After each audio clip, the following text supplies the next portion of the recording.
In the next couple of days, you're going to learn a lot about the product, all of these Zoho customer-focused products. And you're also going to see what's coming up next.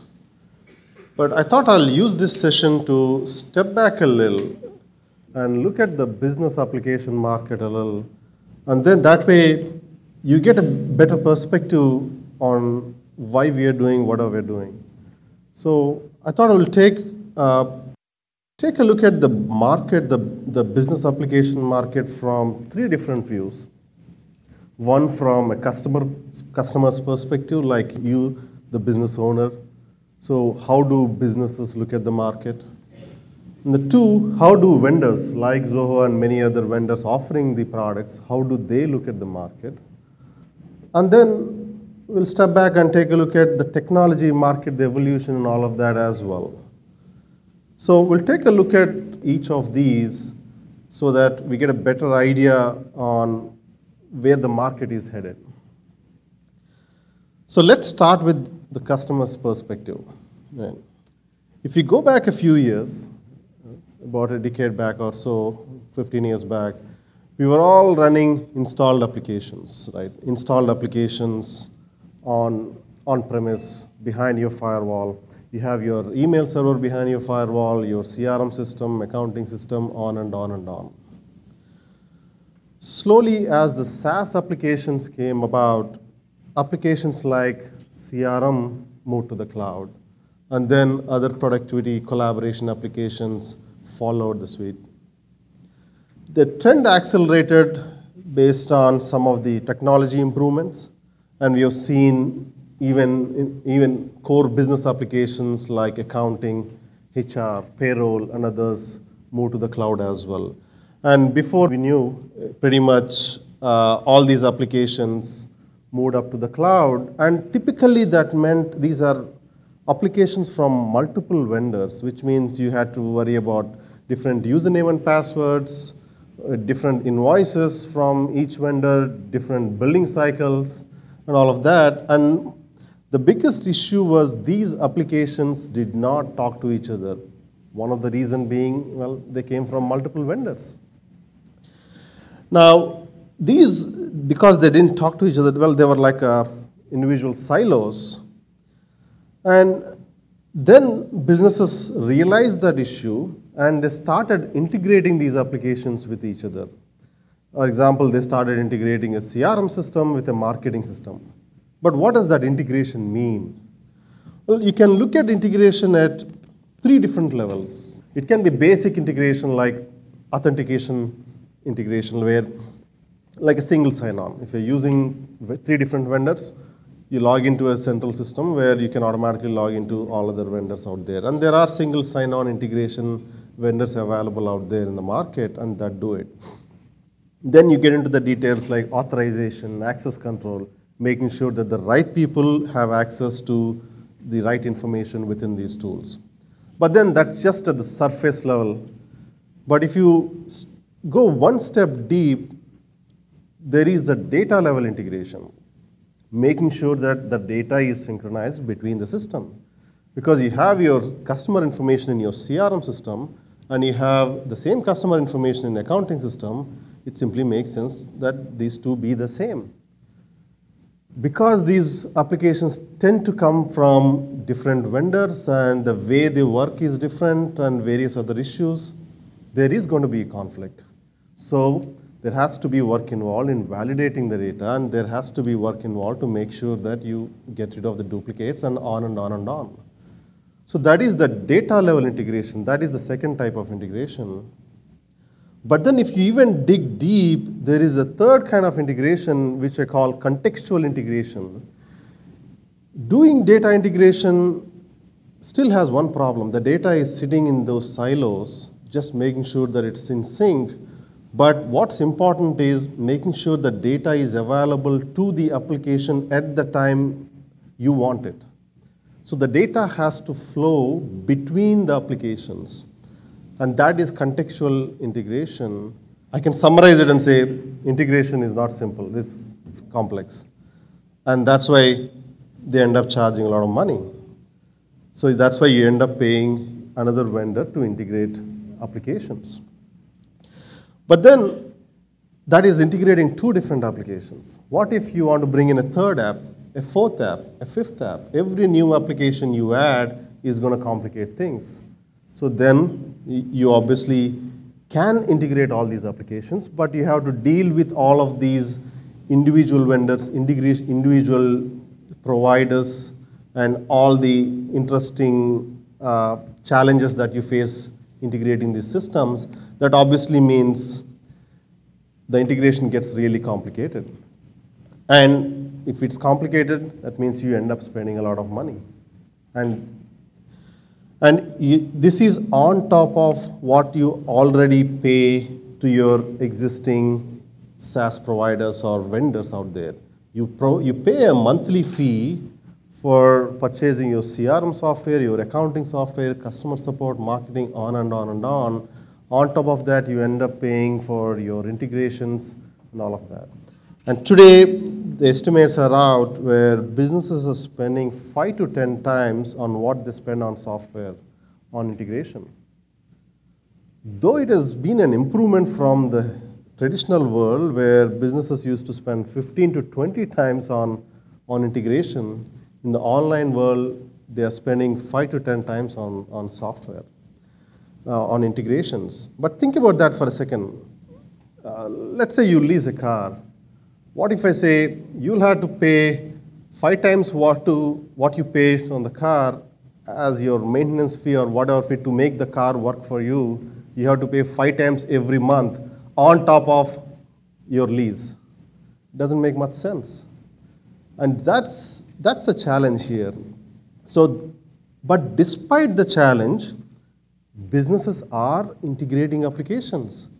So if you pause for a second and ask, why are they integrating these applications despite the higher cost? Simple, they value integration. Because this is a case where 1 plus 1 equals 3. The sum is greater than the individual parts. And businesses are willing to pay a premium to take advantage of the integrated suites. So that's the core point from a customer's perspective. We have been seeing that. We have been talking to a lot of customers, and customers come to us and say, hey, you have 25 apps, and they ask us, hey, why are these products not integrated? Or why is the integration not deep enough? Well, we keep doing it. We launch an integration every single week, but given the number of products, there is still a lot of work, and vendors do understand it. So from a customer perspective, integrations are needed. But how do vendors look at it, right? So let's get to the second point on how do vendors look at the market? So vendors are expanding their portfolio of applications, and if you look and see why they are doing it, of course, the number one reason is customer demand. As we saw, customers are asking for integrated applications. Businesses are asking for these. And imagine driving down to, say, Burger King to grab a burger, and then maybe McDonald's to grab a fries, and maybe going to 7-Eleven or something to grab a drink. And that is how it feels like when you pick one application from one vendor, another from another. At end of the day, customers are looking for a package suite. And vendors understand it, and vendors are looking to expand their portfolio of applications. And then there is this upsell factor. Vendors like upselling. And just like we hear this every day, right? Do you want fries with that? That's got to be the most profitable upsell ever in the history of mankind. And so vendors like upselling additional applications on top of what they already offer. So upsell, from a vendor's perspective, upsell is good. And then there is the third point, which is reducing customer acquisition costs. Vendors spend a lot on advertising to the customer, like TV ads, online, offline ads, and all of that, which frankly we are all bored of. But when the customer comes to the storefront, vendors want to take advantage of that. Vendors want to make sure that the customer purchases whatever he needs, and make sure that maybe there is a room to upsell as well. But the customer acquisition cost as a percentage of the total revenue per customer is something vendors do watch for. So if we have more products to sell, obviously the revenue per customer goes up, and that is the fourth point. Vendors do focus on revenue per customer. And broader portfolio means higher revenue per customer.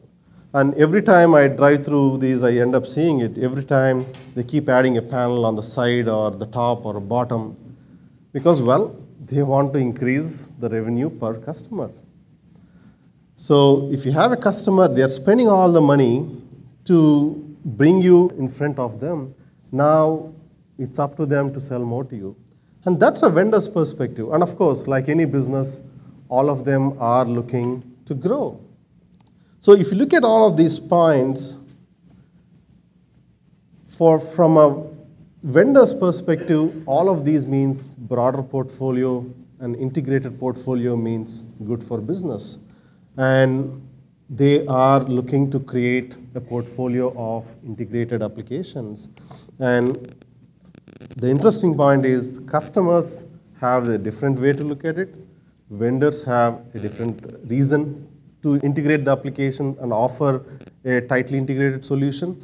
But in this case, the customer needs align with vendor needs. And vendors are moving to provide integrated solutions. And there are a couple of ways vendors are doing it. One is build these applications themselves, which is going to take a long time. That's a long slog. But then there is the option to go buy some companies out there. Vendors are choosing the shortcut where you just go buy the companies that you want and try to integrate them into their product suite. And if you look at the business application landscape, if you look at all the vendors out there, we have the legacy vendors who still have majority of their business in on-premise installed applications. And then we have these pure SaaS players like Salesforce, NetSuite, or Workday, and many others. If you categorize them by department, like the department they sell to, for example, sales department, like CRM is important. Marketing department, something like an email marketing is important. Support department, customer support tools are important. Same case with accounting tools, HR tools, and on and on and on. This is how the landscape looks. When someone says Salesforce added a CRM tool selling to the sales department, eventually by acquiring several companies, they expanded to marketing department and they expanded to support department. Same case, some of the other vendors are expanding. And expect this to continue. You're going to see a lot of acquisitions from a lot of these vendors, and there is a consolidation happening there.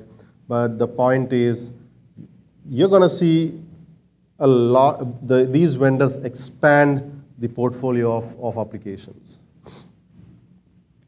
So where does Zoho fit in? I mean, we certainly saw this coming. Currently, Zoho fits in all these categories and beyond. So we not only offer these applications across these departments, we offer several other applications for businesses. And on top of it, we also offer several productivity and collaboration applications. And note that these are all integrated. And this is something that at least we look at it, and as a vendor, we have the broader portfolio out there. But what we pride ourselves is in integrations. There are a lot of integrations we rolled out, and a lot more are coming. But as I mentioned earlier, from a customer's perspective, they are looking for integrated solution. And from a vendor's perspective, vendors are, for their own reasons, vendors are looking to offer integrated solutions. But then there is a third perspective here. There is a third way to look at it. Let's look at the technology market, right? In technology market, value moves up the stack. But what is the stack I'm talking about here, right? This is the technology stack. So you have hardware, like the laptop sitting in front of you, right? On top of hardware, you have the operating system layer, like Windows or Chrome OS or Mac OS 10. And then you have the application infrastructure layer, like the databases or the file systems and many other things that we no longer pay attention to. But how many of us know that there is a database running on our smartphone, right? But that's the layer on top. And then there is the application layer. And if you look at this technology stack, value moves up the stack, and eventually the lower levels of the stack are eventually commoditized. And we have seen that again and again and again. Now, if we drill down into these individual layers, if you look at the hardware market, that market is pretty much commoditized. I mean, look at the profits of, say, Dell or HP or anyone who makes laptops out there. And that's quickly happening on the mobile world as well, where Apple and Samsung makes, what, 1 or 8% of the profits. That's because everyone else is losing money. Because that market is pretty much commoditized. But then if you go up the chain, if you look at the operating system, that's pretty much commoditized as well. OS X is free, Chrome OS is free, iOS is free, and so is Android. And all of these operating systems are forcing the prices of Windows operating system down, and it's a matter of time before Windows is free as well. So the operating system layer is commoditized. And of course, we have the application infrastructure layer that is commoditized as well. I mean, if you remember, there used to be these companies called WebLogic and WebSphere and a lot of database companies out there. These are all software application infrastructure companies. Now they have been acquired and made part of the application suites. And say, for example, Oracle used to be primarily a database company. Now it is an enterprise application company because it realized that the databases are being commoditized, and they acquired a lot of companies, built applications, and they moved further up the stack into the application layer. And currently, the value is in the application layer. And that's why people are willing to pay for an application like CRM or accounting or any of these applications we see. That's why we are willing to pay a lot on mobile apps. And you will notice that even within the application layer, this trend can be observed. If you zoom into the application layer a bit, there are some applications that are already commoditized even within the application layer. Like email, right? Everyone has an email account, and that's pretty much commoditized. CRM, not so much, at least not yet. And even here, the value moves up the chain. You cannot say that customers are willing to pay as much for an email application as they are willing to pay for a CRM application. Like, we're charging $12 a user a month for CRM. If we charge $12 a month for email, will you pay that? Simple question, because that market is commoditized, or it's quickly commoditizing. And I remember about 10 years back, people used to pay $35 for an AdWord for a keyword on Google search. Now, and they used to pay about $60 for email account about 10, 15 years back, and you notice the price has come down to $4 to $5 a month for email account. Because even in the application layer, the lower levels of the stack are commoditized. Applications like email, documents are quickly being commoditized. Zoho Office Suite is free. Google Office Suite is free. Office Suite is free on mobile, on Android, on iOS. Apple's Office Suite is free. And very soon, the Office Suite, the Microsoft Office, the price will come down because that's the part of the commoditization game. That doesn't mean there is no value in applications like email. And that doesn't mean that users are not getting value out of it. It only means it is commoditized and people are not willing to pay as much as they used to. And when the applications are commoditized, you may ask, where is the value? Even applications like email or documents, they are more valuable when they are integrated into the business applications, and they are extremely valuable when business applications are integrated with something like a like the collaboration and productivity applications. And when the application level is commoditized, the value further moves up the stack, and that is the integration layer. So this is the part I mentioned earlier, 1 plus 1 equals 3, where you may not be willing to pay for CRM in the future maybe. You may not be able to pay, or you may not be willing to pay for something like an email, but you will be willing to pay for a tightly integrated applications. Eventually, when the application layer is commoditized, the value moves further up the chain onto the integration. But then you may ask, down the lane, will integration be commoditized as well? Absolutely. That's very much going to happen. It's a matter of time. And where will the value be then? In that case, the value will go further up the chain. It's about experience. It's about design. It's about service. The value moves further up the chain. And we are noticing that in many cases. For example, all laptops cost pretty much the same. And if all the components are the same, well, we pick the one that looks better, right? Maybe we give a priority to design. Or you get into a store where they value you as a customer and they provide good customer service. So the value further moves up the chain.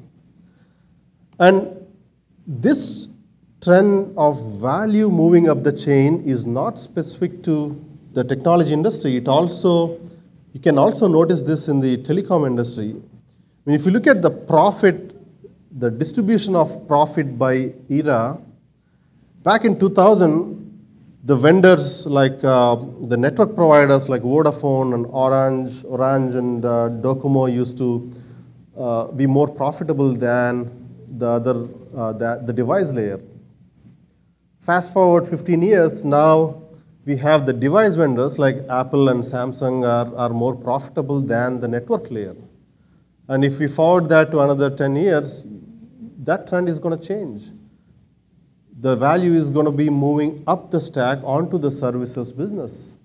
That's the reason you're seeing Apple and Google and all of them trying to offer packaged integrations applications on top of the devices, because they know that eventually the device market is going to be commoditized. And this theory, this concept of value moving up the chain, some call this the value chain evolution theory, where disruptions cause profits to evaporate from commoditized segments and condense in adjacent spaces. Operating system is an adjacent space to the hardware. Similarly, applications is an adjacent space to all the one below it. And integration is adjacent space to the applications. We are all using applications now, and eventually the value is going to go up the chain into the integration layer. So there are three viewpoints here. One, from a customer's perspective, they value integrations. From a vendor's perspective, they want to offer a broad set of integrated applications for their own reasons. And then from a technology market, if you look at the technology market, you can notice that the trend is clearly up and the value is in integrations. And that's the reason we have been focusing a lot about integrations. And if you look at the agenda sheet, we clearly have a separate section that says integrations. Apart from the administrator and end user sections, we have an integration sections that kind of highlight some of the integrations that we're going to talk about. And we think this is the future. I think you can reap a lot of benefits from an integrated solution. And it's about how multiple products work well with each other. And that's pretty important. And that is one of the reasons this is not a CRM specific event. We are trying to pull together all the applications that touch the customer, integrate them, because these applications as a standalone, while they are valuable, they are more valuable if you consider the integrations. As I said, 1 plus 1 equals 3 in this case. And that's the reason we kind of combine all other applications, and we're covering that here, because we cannot do justice just talking about CRM, because half of CRM's value come from all these adjacent products that are integrated with each other.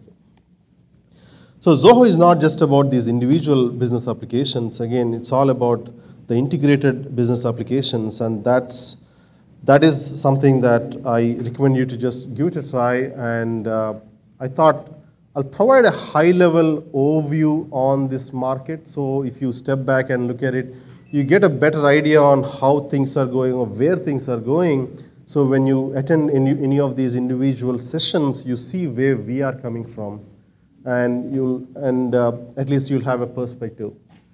Thank you.